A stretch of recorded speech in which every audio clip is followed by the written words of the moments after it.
Top quality और consistent performance के लिए सिर्फ सिल्वर पंप्स। टॉप क्वालिटी और कंसिस्टेंट परफॉर्मेंस के लिए सिर्फ सिल्वर पंप्स, नाम याद रखना।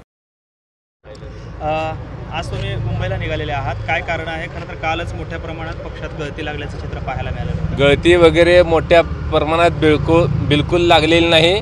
आमच्या पक्षाला गळतीच नाही मुळात लागलेली। गळती लागली आहे ही गद्दार शिंदे गटाला लागलेली आहे, शिंदे सेनेला गळती लागलेली आहे। म्हणून शिंदे सेना दुसऱ्याच्या ताटातला हात मारण्याचा प्रयत्न करत आहे। दुसऱ्यावर ईडी सीबीआय पोलीस यंत्रणेच्या माध्यमातून दबाव आणून त्यांनी पक्षात वाढण्याचं काम करत आहे। मुळामध्ये येत्या 6 महिन्यात वर्षात शिंदे सेना ही महाराष्ट्रातून संपणार आहे आणि छत्रपती शिवाजी महाराज, डॉक्टर बाबासाहेब आंबेडकर, शाहू फुले यांच्याच महाराष्ट्रात ही गद्दारी करणारा सेना ही कायमस्वरूपी याच मातीत गाडली जाणार आहे। तुम्ही आज मुंबईला निघालेले कशासाठी निघालेले आहे?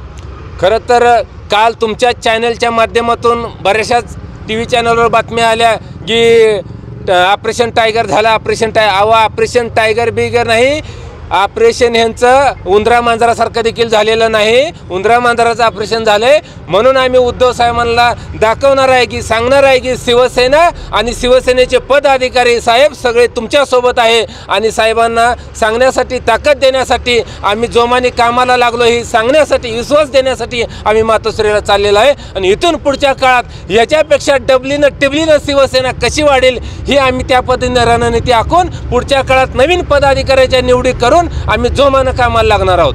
खरं तर अमर पाटील असतील, त्यांच्या वडिलांना देखील आमदारकी मिळालेली होती। शिवशरण गडदर पाटील आहेत, माजी मंत्री खंदारे आहेत, यांना मोठ्या प्रमाणात शिवसेनेनं दिलेलं असताना अचानक त्यांनी असा निर्णय घेतला। काय नक्की कारण आहे? त्या अंतर्गत कुरघोडीमुळे झाले का? बघा, आता अंतर्गत कुरघोडी जर असलेल्या तर त्यांनी खरंच वरिष्ठांना सांगायला पाहिजे होतं, वरिष्ठांना बोलायला पाहिजे होतं, पण तसं त्यांनी केलेलं नाही। त्याच्या पाठीमागं काय कारण आहे ही कदाचित आम्हालाही अजून माहीत झालं नाही।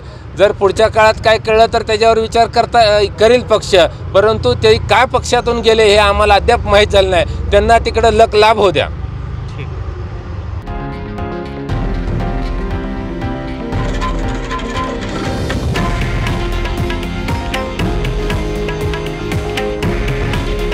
हे आहे देशातील नंबर 1 न्यूज नेटवर्क आणि आपण पाहत आहात TV9 मराठी।